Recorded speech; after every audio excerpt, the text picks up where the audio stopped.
नमस्कार। बांग्लादेश और आने वाला 2025 से 2027 और ले लीजिए 30, तो ये 5 साल में बांग्लादेश के साथ क्या होने वाला है। देखिए, जिस समय बांग्लादेश 1971 से पहले जो प्रोसेस बांग्लादेश के साथ हुआ, पूर्व पाकिस्तान और पश्चिम पाकिस्तान के हिसाब में, वो भी ठीक ऐसे टाइम पे हुआ था जिस समय पाकिस्तान से पाकिस्तान टूटा और बिखर गया। और इस समय बांग्लादेश में अगर कुंडली को देखते हैं और इस कुंडली के अनुसार, और सबसे पहले तो देख लेते हैं 70-71 शनि उस समय मीन शनि हो रहा था और मेष के तरफ जा रहा था और बकरी मार्गी के कंडीशन में फाइनल डिसीजन हो गया और डिवाइड हो गया, दोनों पाकिस्तान डिवाइड हो गए। तो ठीक ऐसा ही एक कंडीशन अभी बांग्लादेश के कुंडली में और बांग्लादेश के राशि से ये कंडीशन बन रहा है। अलग अलग ये बताया है, लेकिन उस डेट को निकालने से मीन मेष का एनर्जी यहाँ पर आ रहा है, वृषभ का लग्निक एनर्जी यहाँ पर आ रहा है।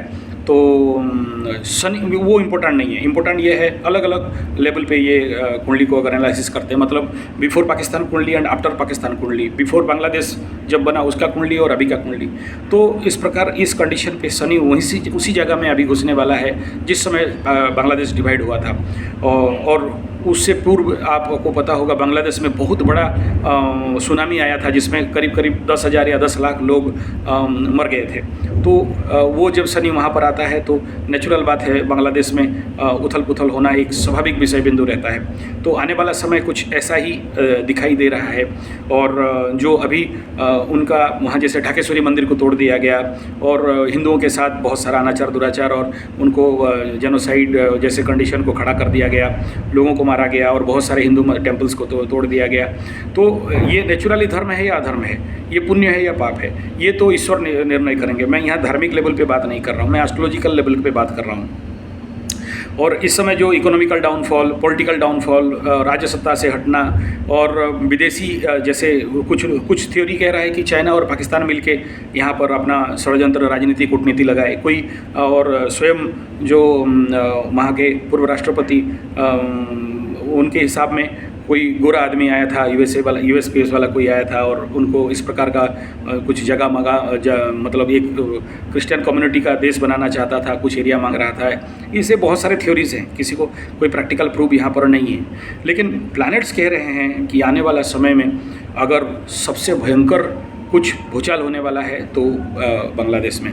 और अगर मीन को भी देखते हैं और मीन में षड्ग्रह कूट होने वाला है तो षड्ग्रह कूट धरती हिलाने वाला टाइम रहेगा। तो एक प्रकार का भूकंप भी दिखाई दे रहा है और ये वो भूकंप हुआ तो फिर सुनामी का भी एक बहुत बड़ा सिम्बल दिखाई दे रहा है और भी ज़्यादा जनहत्या, जनहानि और इस प्रकार के, और विश्व पटल में एक बहुत बड़ा बदनामी, जैसे अभी तो ये बदनामी हो गया मानव जनताओं के साथ। और उस समय जब 70 का पहले का कंडीशन देखते हैं तो बहुत सारे लोगों का पलायन था, तो कोई इंडिया की ओर आया और कुछ, और साथ में ये जो अभी षड्ग्रह कूट बनेगा और इसमें ग्रहण भी पड़ेगा उसी राशि में, मीन राशि के ऊपर ग्रहण हालांकि भारत में दिखाई नहीं दे रहा है, लेकिन फिर भी इसका इम्पैक्ट आप देखेंगे बहुत सीवियर हो सकता है। बहुत लोग और भी मरने जा रहे हैं और बहुत सारे लोग सुनामी के चपेट में, प्राकृतिक विपर्यय में, इकोनॉमिकल माली हालत का भयंकर डाउनफॉल में, और साथ में ये जो जेनोसाइड और बिना फालतू का लोगों को हत्या करना, मारना, मंदिर का तोड़ना,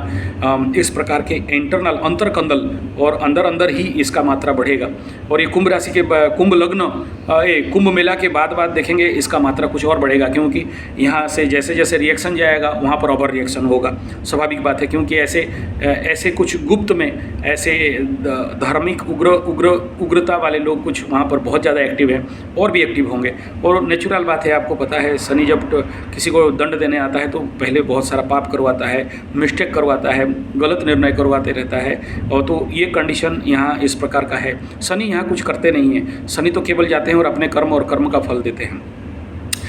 तो यहाँ शनि अगर करें तो फिर न्यूट्रल ग्रह कैसे हो सकता है। तो शनि करने वाले नहीं है, लेकिन आपका कर्म और कर्म फल का परिणाम यहाँ पर अभी इस समय भुगतने का स्थिति यहाँ पर बन रहा है। और इसको स्वाभाविक मुख्यतः और भी कई प्रकार के षड्यंत्र, कूटनीति, राजनीति का भी एक परिवर्तन दिखाई देगा।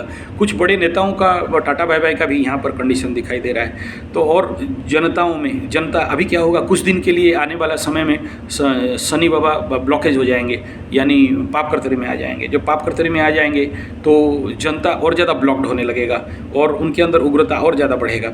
और उसके बाद राहु और शनि दोनों मिल जाएंगे मीन राशि के ऊपर, मीन लग्न के ऊपर, और फिर 6 ग्रहों का प्रेशर उसमें, तो सीवियर आउटसाइड विदेशों का प्रेशर और ज़्यादा मिलने वाला है, पॉजिटिव नेगेटिव दोनों। और ट्रंप का जब ओथ टेकिंग हो जाएगा तो उस समय भी एक प्रकार का अलग प्रेशर यहाँ पर बिल्डअप होते दिखाई दे रहा है। और इकोनॉमिकल जो स्थिति है, जैसे अभी इलेक्ट्रिक का शॉर्टेज, भोजन का शॉर्टेज, उनका मार्केटिंग का शॉर्टेज, और वहाँ बहुत सारे झूठे अगवाए उन लोगों के द्वारा ज़्यादा मतलब उड़ाए जाएंगे, जिसके कारण लोग और ज़्यादा मिसहैंडल हो सकते हैं और उनके ऊपर बड़े सारे नेगेटिव थॉट्स और भय, और उसके लिए लोगों का कई प्रकार के विघटित होना ये दिखाई देगा। फायर का एक्टिविटीज़ मतलब आग लग जाना, आगजनी हो जाना, या कोई लगा देना या लग जाना, इसका भी कुछ सिग्नल्स यहाँ पर दिखाई दे रहा है। जब उग्र स्थिति यहाँ पर बनने लगेगा,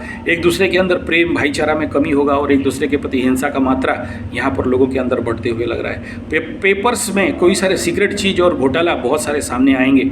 और दूसरा है कि अगर सही समय में इसको कंट्रोल करके इलेक्शन वगैरह नहीं कर दिया जाता है बांग्लादेश में, तो फिर कुछ और ज़्यादा इस प्रकार का परेशानी। और अच्छा, लेकिन एक बात यहाँ पर और भी होगा, 2025-27 के बाद लोगों के अंदर एक प्रकार का समझ आएगा, समझ बिल्डअप होगा, लेकिन तब तक ये लोग कुछ कर नहीं पाएंगे अगर उससे पहले नहीं करते हैं। प्लैनेट्स कह रहे हैं कि भाई स्वाभाविक बात है, नासमझी का एक उग्रतम स्थिति यहाँ पर दिखाई देगा, जिस गलती के कारण उनको बड़े लंबे समय तक पछताना पड़ सकता है। नेक्स्ट, ये भी संभावना है कि बांग्लादेश का फिर से कोई डिवाइड हो जाए या पाकिस्तान फिर से कोई डिवाइड हो जाए। तो बांग्लादेश पाकिस्तान के ऊपर ग्राह्यक स्थिति में ये दिखाई दे रहा है कि कहीं ना कहीं एक प्रकार का डिवाइड या भिन्नता या किसी न किसी प्रकार का विच्छेदात्मक स्थिति अति उग्र रूप में ले सकता है। धन्यवाद, नमस्कार।